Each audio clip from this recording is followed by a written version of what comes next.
question 10, which is a question for RStudio. Now, we haven't had a question so far like this in the exams in the last 2 years, so it is possible that in 2024 they might want to do something like this. So we have a spreadsheet file, but even though it says spreadsheet, we're using RStudio.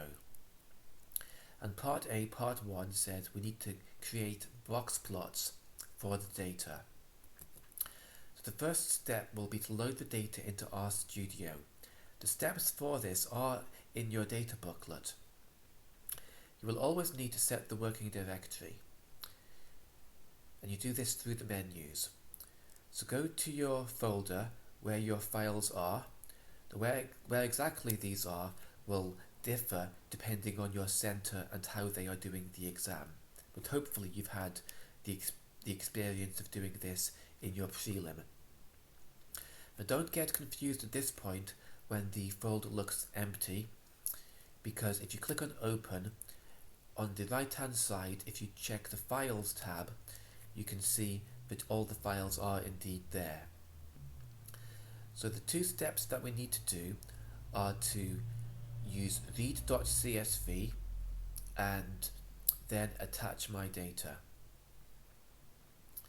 Now, sometimes you can find you can type in a little bit of the file name and then press tab, but you have to type in enough so that that works correctly. Otherwise you have to pick from this menu.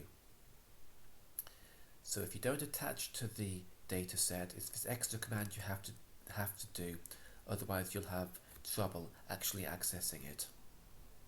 And once it's loaded in, have a quick look at it by clicking on My Data, and you can see the variables in there. So we've got 3 variables this time. We've got country, and we've got X 2018 and X 2019. Now this is something that is a little odd about this question, that in the CSV file the headings are numbers 2018. R does not like variables beginning with numbers, so what it does is prefix it with a letter X. Now if you look at the variable names by clicking on My Data, you will be able to see the variable names that you actually have to use. Whether they would do this in a real exam, I don't know. To get the box plot, you use the boxplot command. The data booklet does not actually tell you how to do 2 box plots on the same graph, but it is fairly straightforward. So you would give both variable names and separate them with a comma, and you can see that that gives us the 2 box plots side by side. However, we should also have some labels, and this is something that I don't know if you would need to do because it's not in the formula sheet. Let's see how you would do it anyway. So main gives you a main title, and that main title parameter is the same as the one you would use for a scatter graph, so it is in the data booklet for that. And you can see if we do that, then we get the main title appearing. So now we want to do the axis labels. So the horizontal label is XLab, and we'll put that in double quotes. That's the year. We also need to use this names parameter, and to give the list of names you say equals C open bracket, and then each label that you want to use is in double quotes and separated by commas. So when you do that, now you get your labels on the horizontal axis. Again, that's very useful if you're doing a project where they do demand that you have these labels to get all the marks. So now let's do the vertical axis label, which is YLab, which again would be on the formula sheet for a scatter graph. And you can see finally that we have our complete box plot. We want to see how to copy this box plot onto your answer document so that you can hand this in at the end of the exam.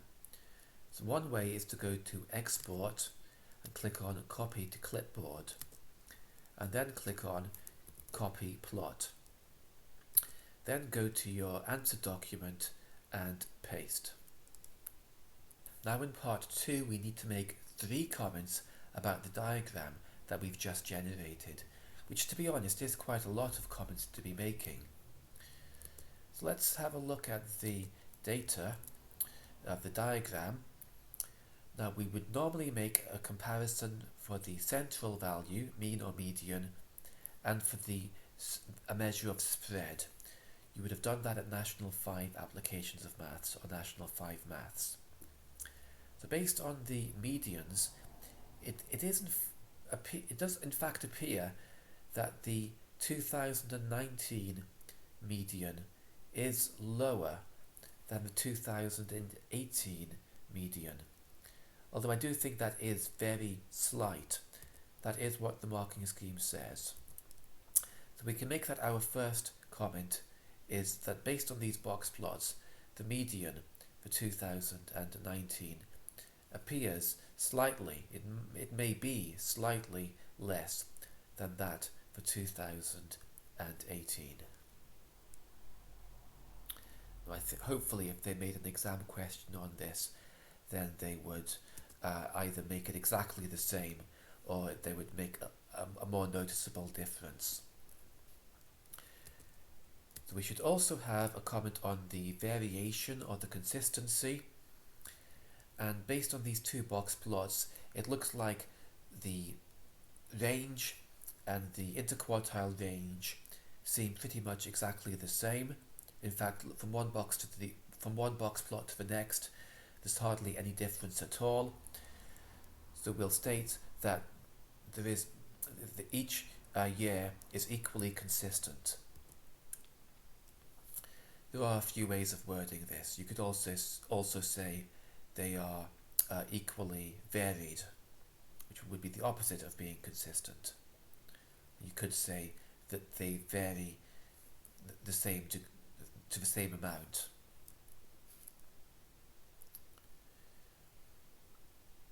So approximately equally consistent.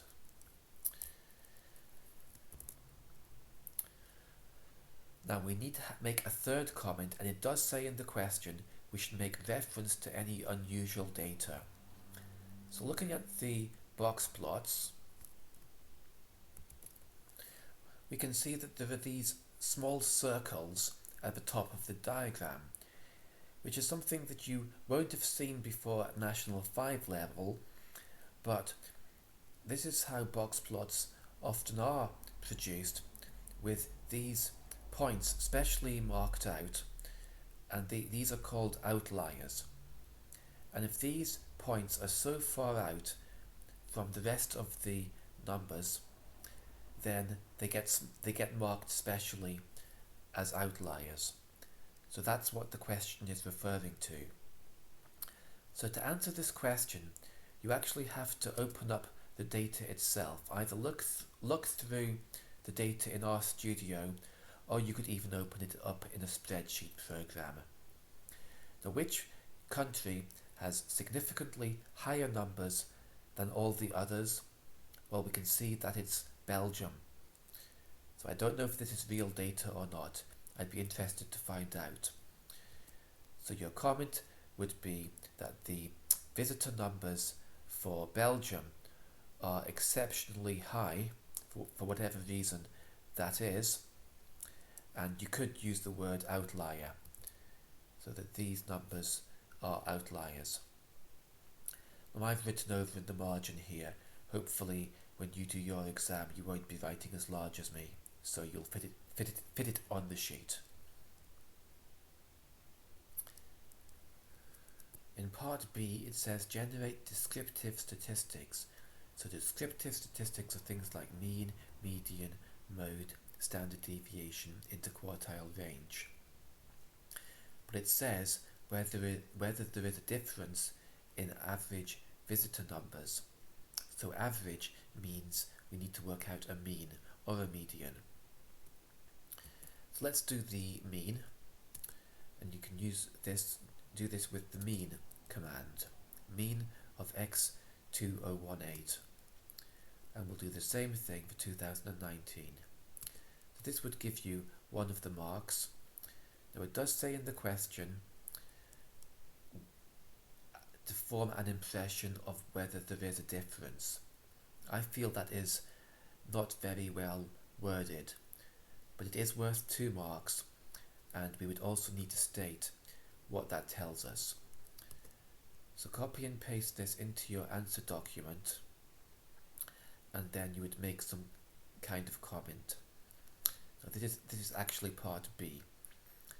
So based on this, the 2019 number of visitors appears to be slightly more than the 2018 visitors. I expect you probably could have used the median as well to make that comparison. What the marking scheme shows you is another way of getting the mean statistic, which is to get a statistical summary. So you could also have done it using the summary command for both years. However, the only information that we need to look at is one of the mean or the median to decide if there is a difference on average. In part C, we need to comment on the assumption involved with the paired t-test. Now I think this is a difficult question, although it is within the course, but we don't really get into the statistical details and the background of all these different tests. So this might be difficult to understand. However, when we are doing t-tests, the assumption is that we are dealing with normally distributed data, or in the case of a paired t-test, that the differences are normally distributed. So that is what we would state. The differences are normally, or they should have a normal distribution. You could say that they should be normally distributed. Look at the marking scheme. They have this extra word in there. The differences must be approximately normally distributed. Now I'm not completely sure what that word approximately is doing there. But as far as I understand, it should be that the differences should be normally distributed. But you might want to put the word approximately in if you get a similar question. In part D, we need to use a hypothesis test to determine if there is a statistically significant difference between visitor numbers between the 2 years. So your hypothesis tests are given to you in your data booklet. And the one which we are using to compare means across 2 groups is the t-test. In this case, there is a pairing of the data because the data is paired by country. So we will use the paired t-test. So let's see how this works. T.test, you put the 2 variables that you are comparing. Because this is a paired t-test, we have the extra parameter which is paired equals true, and we get all of this output. So you should copy and paste your output into the answer document, and then that would only get you 1 mark. The question is worth 3 marks. Your second mark would be for interpreting the p-value. So the p-value is 0.01404, and comparing that to the standard cutoff value of 0.05. Now it gives us an answer box, but wherever you put it, if you put it in your printout or if you write it on, they should give you the marks either way. So for our third mark, well, for the second mark, we'll also state that that means that you reject the null hypothesis. However, what does that mean in context, the context of the question? It's whether there was a difference in visitor numbers across the 2 years. Because we have rejected the null hypothesis, we can conclude that there is indeed a difference in the means across visitors for the 2 years. And that's what you would have to write. And that's us done with this question.